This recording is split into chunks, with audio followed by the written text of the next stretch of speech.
La tension budgétaire du Sénégal, qui est décriée de toutes parts, inquiète les observateurs et autres acteurs de l'économie. Selon le FMI, Fonds monétaire international, en fin décembre 2018, le Sénégal connaîtra un déficit budgétaire de l'ordre de 115 milliards de francs CFA, même si les perspectives de croissance vont rester dans la fourchette de plus de 6% pour la 5e année consécutive, avec un taux d'inflation inférieur ou égal à 1%. Et cette tension est visible depuis plus d'1 an.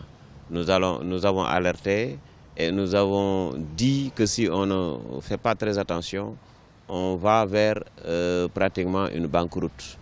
Pourquoi? Parce que simplement, il y a beaucoup d'arriérés. Tous les fournisseurs de l'État sont dans la dèche et personne quand même n'est satisfait d'une situation que le ministre Amadou Ba n'arrive pas à justifier.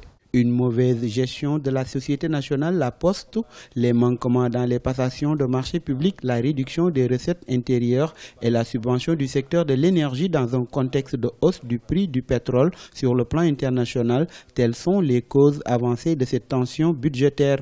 Du côté des autorités, ils rassurent quant à la stabilité de l'économie du pays. Il n'y a pas de tension de trésorerie, les salaires sont payés. Les engagements de l'État du Sénégal sont exécutés de manière sereine. Il y a des arbitrages à faire.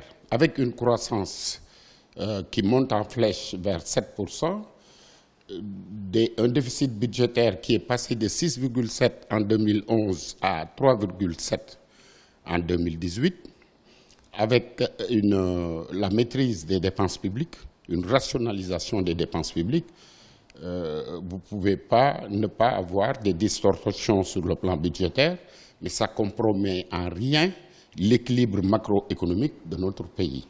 Le Sénégal a une dette qui s'élève à plus de 5 800 milliards de francs CFA, soit 61% du produit intérieur brut. En rappel, le ratio de l'endettement est fixé à 70% du PIB par l'Union économique et monétaire ouest-africaine, UEMOA.